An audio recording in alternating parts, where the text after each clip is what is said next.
दोस्तों, आज के वीडियो में हम बात करेंगे रिलायंस इंडस्ट्रीज़ के बारे में। यहाँ पे कंपनी में काफ़ी शानदार खबर निकल के आ रही है, जिसके चलते आने वाले टाइम में इसमें जो है आपको ज़बरदस्त तेज़ी का दौर बनते हुए देखने को मिल सकता है। तो ऐसी क्या खबर है, ये हम डिस्कस करेंगे इस वीडियो में। फिर बात करेंगे हम टाटा डिक्सन टेक्नोलॉजीज़ के बारे में। डिक्सन टेक्नोलॉजीज़ में फ्राइडे के दिन आपको 3% की तेज़ी देखने को मिली, और जबकि पिछले एक महीने में स्टॉक में अच्छी खासी गिरावट देखने को मिली। तो ये तेज़ी के पीछे की वजह जानेंगे, और क्या अब आपको यहाँ से जो है स्टॉक में रिकवरी देखने को मिल सकती है, साथ में ये भी जानने की कोशिश करेंगे। फिर बात करेंगे टाटा स्टील के बारे में। टाटा स्टील को लेके भी, इनफैक्ट स्टील सेक्टर को लेके काफ़ी शानदार खबर निकल के आ रही है, जिसके चलते आने वाले टाइम में मुझे लगता है कि स्टॉक जो 200 के लेवल का रेजिस्टेंस है वो ब्रेकआउट करते हुए नज़र आएगा और तेज़ी का ज़बरदस्त दौर बनता हुआ नज़र आ सकता है। तो ऐसी क्या खबर है, ये डिस्कस करेंगे, और साथ में ये भी डिस्कस करेंगे कि कब तक ये आपको इम्पैक्ट देखने को मिल सकता है। लास्ट में एक ऐसे स्टॉक के बारे में डिस्कस करेंगे जो आप सभी के लिए लेके आए बोनस बहुत ही शानदार रेशियो में। तो चलिए वीडियो स्टार्ट करते हैं। सबसे पहले बात करें रिलायंस इंडस्ट्रीज़ की। फ्राइडे के क्लोजिंग की 1554.3 पे देखने को मिली। 9.3 रुपीज़ की तेज़ी देखने को मिलती और 0.6% तक स्टॉक चढ़ता हुआ नजर आया था, जबकि एक टाइम था स्टॉक जो है लगभग 1% तक यहाँ पे चढ़ता हुआ नज़र आया था दिन के अंदर। अब बात करी जाए अपडेट की, Reliance industries and 4 other stocks with a consistent increase in operating cash flows.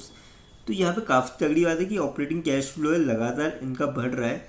और अगर हम देखेंगे, cash price stocks with rising operating cash flow represent companies holding subsequent cash reserves while demonstrating improving cash generation from core operations, signaling financial strength and operational finance efficiency।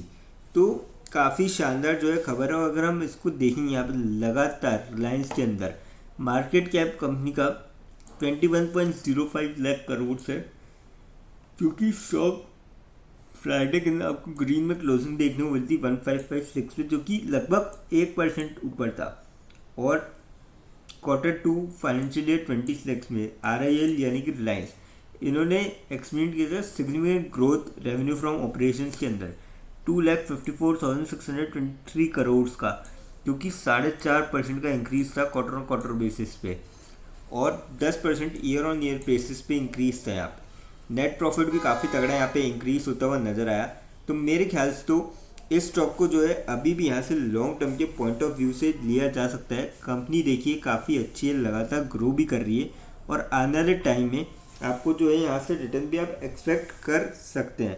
तो मेरे ख्याल से तो इस स्टॉक को लिया जा सकता है। अब बात करते हैं डिक्सन टेक्नोलॉजीज़ के बारे में। 13,365 पे क्लोजिंग देखने को मिली। 377 रुपीज़ की तेज़ी देखने को मिलती है, और 3% के लगभग स्टॉक में तेज़ी देखने को मिलती है, और काफ़ी टाइम के बाद ये तेज़ी आपको देखने को मिली स्टॉक के अंदर। बात करी जाए अपडेट की यहाँ पे, तो लगभग 3% तक बढ़ा, क्योंकि क्लासा ने मेंटेन किए आउट परफॉर्म की rating despite concerns. Analyst stage EMS demand still intact, यानी कि इलेक्ट्रॉनिक मैन्युफैक्चरिंग सर्विसेज की जो डिमांड है वो अभी तक इंटैक्ट है।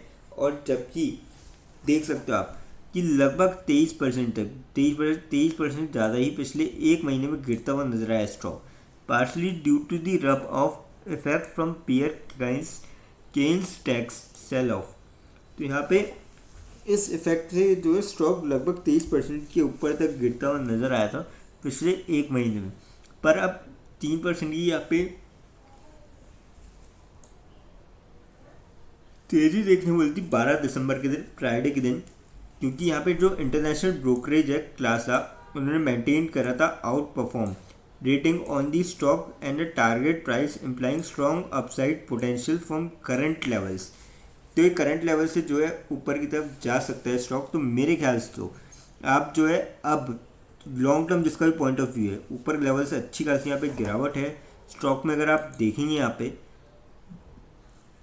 19,148 का हाई है, 12,130 का यहाँ पे लो है, तो लगभग 52 वीक्स लो के आसपास यहाँ पे ट्रेड कर रहा है और यहाँ से मुझे लगता है कि अब रिकवरी देखने को मिल सकती है। तो लॉन्ग टर्म वाले यहाँ पे जा सकते हैं, बाकी शॉर्ट टर्म वाले अगर ट्रेड ले तो यहाँ पे थोड़ा सा स्टॉप लॉस लगा के ले सकते हैं।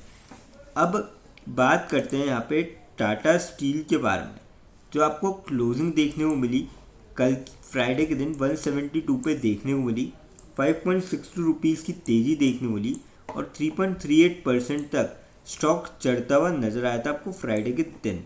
बात करी जाए अपडेट की, metal stocks on fire, Hindustan zinc, Hindustan copper, Tata steel, Vedanta. What's fuelling the rally, अब ऐसा क्यों हुआ और ये फ्राइडे के दिन ही अपडेट आया था ये।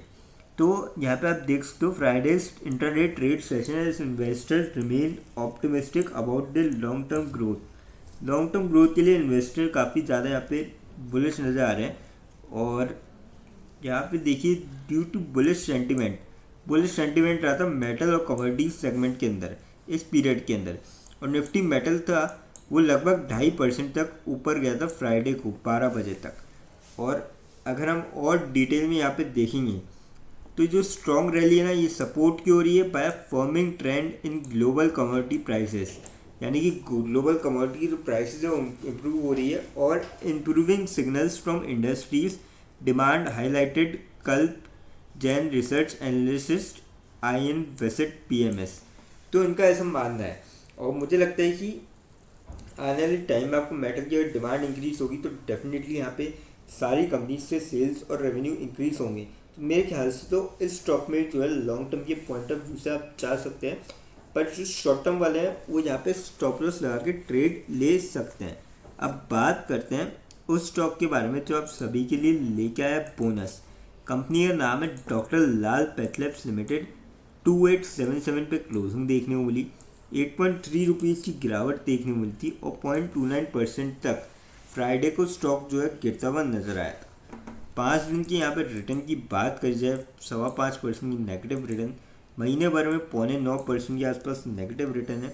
पर अगर आप देखिए लॉन्ग रन में 5 साल में लगभग 32% के आसपास रिटर्न है और मैक्स में कंपनी के शानदार रिटर्न है 221% के, लगभग 2.25% के आसपास, जिसके चलते कंपनी ने जो है यहाँ पे बोनस का अनाउंस किया है।